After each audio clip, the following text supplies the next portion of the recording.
Mandy, Inclusive Approaches and Fayebancrafts. Hi everyone.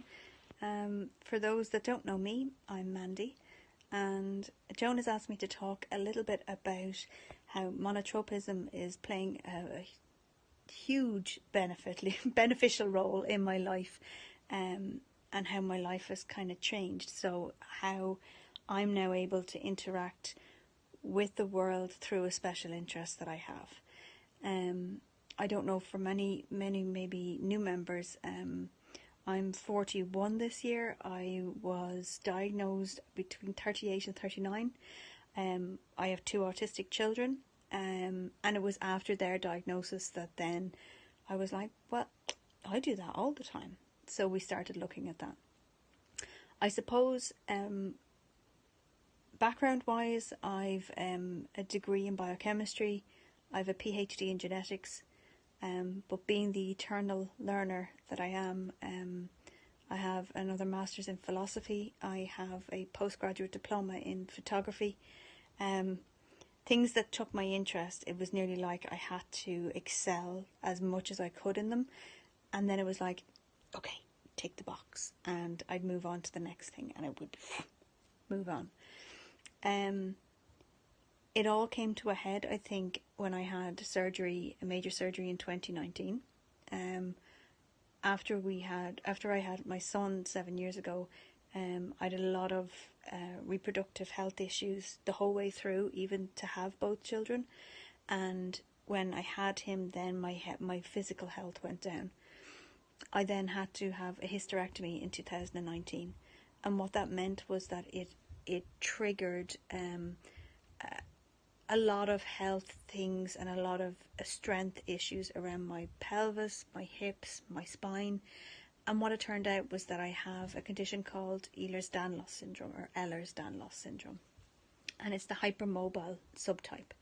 So essentially what that means is that the collagen, or the muscles around all my joints, is too loose and too flexy-bendy.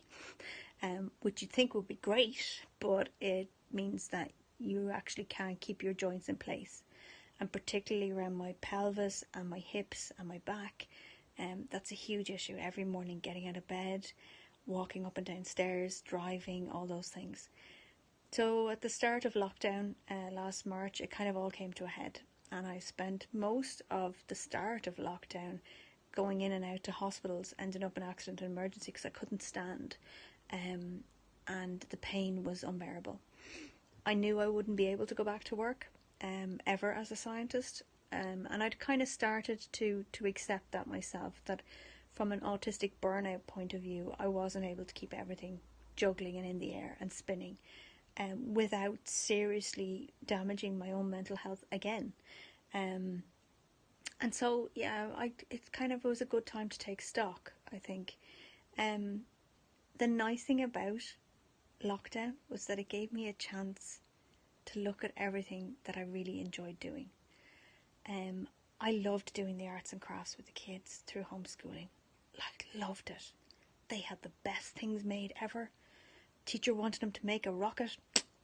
We had like Hubble telescopes and the Apollo moon landing. It was brilliant.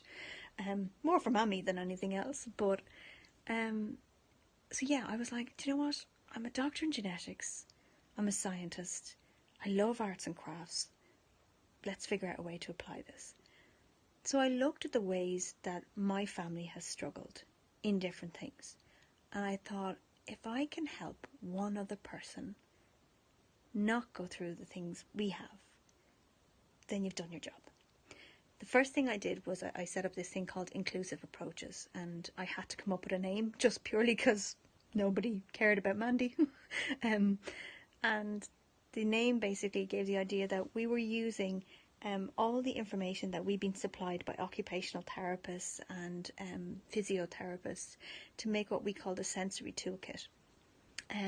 So the sensory toolkit is a step-by-step approach that the children can use with the parents, and it's, instead of being just told, oh, do 5 push-ups, do 10 star jumps, do this, do that, do the other, you get the child to start understanding the feelings that are inside their own body. It works particularly well for us with our son who's sensory seeking. Our daughter requires more hands-on interaction to make her understand what she needs within her body. So it differs from child to child, but we hope that it will benefit some families in not making the whole idea of sensory processing, occupational therapy and physiotherapy so overwhelming. So if it helps people, that's great. But what I did then was, my anxiety has always been quite bad. And my problem is that when I'm told to rest, I can't stay in bed. I can't lie down. I can't stay still. And what I started doing was I started looking up this thing called paper cutting. And paper cutting and vinyl cutting, the part that I like is that you can have a machine that you can put your design into and the machine will cut it out. But you have to go through a thing called weeding, which is where you take a little pick and you pull away all the sections that have been kind of scored out. And you take them all away and then you create you layer it all up, you put it in a box, you light it up or whatever you want to do. And you make 3D art. And that's what I started doing.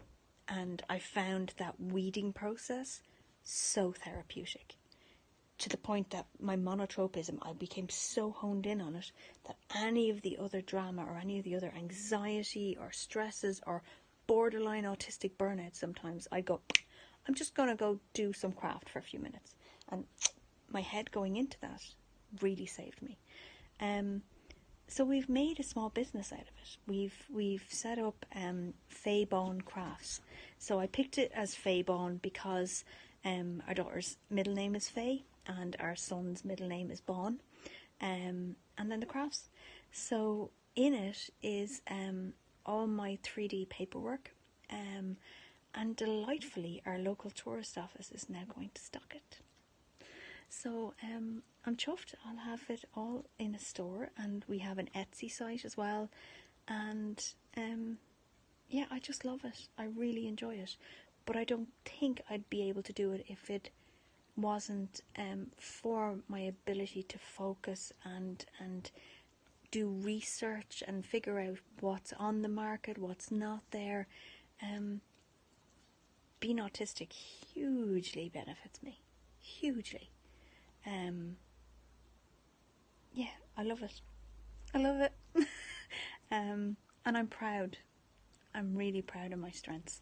And I think I can lead by example and help the children see that if they can find their own strengths, that they too can move forward and be happy in what they do every day.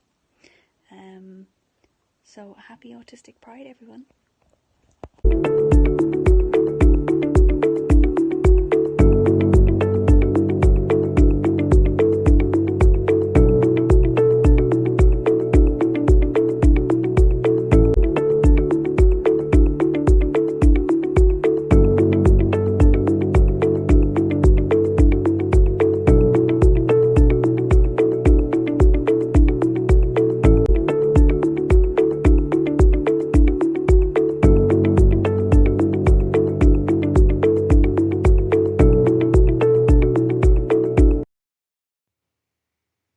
Thank you for watching.